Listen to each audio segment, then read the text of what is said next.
Everybody, welcome back to my YouTube channel. आज हम लोग पढ़ेंगे statistics chapter 2 collection of data. चलिए शुरू करते हैं आज का हमारा टॉपिक। इसमें हम सबसे पहले पढ़ेंगे वेरिएबल्स के बारे में। वेरिएबल्स क्या है? A variable refer to the quantity or attribute refer to the quantity whose value varies one investigation to another. यानी कि वेरिएबल यानी कि ऐसा क्वांटिटी जो वेरिएबल यानी कि जो कांस्टेंट नहीं, जो फिक्स नहीं है, यानी कि वो हमेशा बदलते रहता है।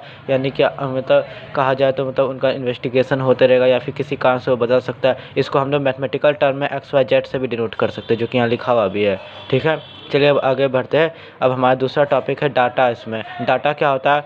Data is a tool which help in understanding problem by providing information. Data तो हमें पता ही है, जो भी हम लोग इन्फॉर्मेशन या कोई भी चीज़ को कलेक्ट करते हैं तो उस कलेक्शन को हम लोग डाटा कहते हैं। तो यही वही चीज़ यहाँ लिखा, data is tool which help in understanding problem by providing information. यानी कि हमारे पास जो इन्फॉर्मेशन आते हैं, जो इन्फॉर्मेशन हम लोग देते हैं उसे समझते हैं और उस प्रोवाइड करके हम लोग क्या करते हैं, किसी प्रॉब्लम को समझ सकते हैं और उस पर एनालाइज कर सकते हैं।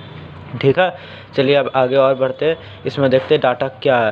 तो डाटा का सोर्स दो तरह के होते हैं, एक इंटरनल सोर्स होता है, एक एक्सटर्नल सोर्स। तो इंटरनल सोर्स क्या देखते हैं?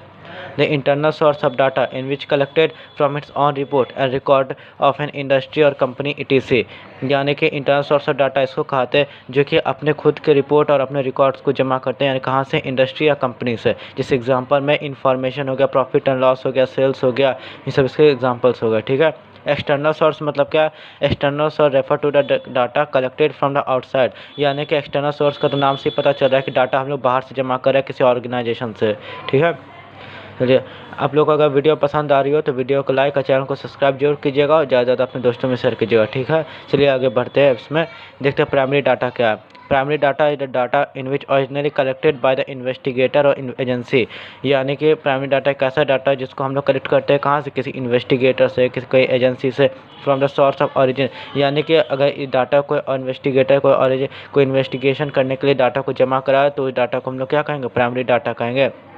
इसके कई पर्पस भी होते हैं, मतलब किसके प्राइमरी डाटा को कलेक्ट करने के लिए। और इससे कई भाग हो गए, जैसे कि डायरेक्ट पर्सनल इन्वेस्टिगेशन होता है, इनडायरेक्ट ओरल इन्वेस्टिगेशन हो गया। ये सब तुम्हारा किसमें? ये सब आ गया हमारा ये प्राइमरी डाटा में। ठीक है, अब चलिए आगे बढ़ते हैं। अब इसमें सेकेंडरी डाटा क्या है ये भी देख लेते हैं, इसके बाद हमारा ये टॉपिक ख़त्म हो जाएगा।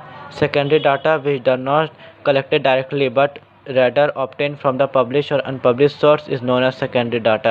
यानी कि सेकेंडरी डाटा आपका ये सब डाटा कहा जाता है जो ऑप्टेन कलेक्ट करते हैं हम लोग कहाँ से? पब्लिश या अनपब्लिश सोर्स। यानी कि जो चीज़ पब्लिश यानी कि जिस चीज़ को हमने तैयार किया, जिस चीज़ को हमने फैलाया, किस चीज़ या फिर किस चीज़ को नहीं फैलाया, उस चीज़ को मतलब क्या करते हैं, किसी भी मतलब किसी बाहरी चीज़ हुई हो गया कुल मिला के, उसे ही हम लोग सेकेंडरी डाटा कहेंगे। या फिर इसको दूसरे लैंग्वेज में कह सकते हैं secondary data are those data which are collected from the by another. यानी किसी अदर पर्सन के द्वारा डाटा कलेक्ट किया जा रहा है।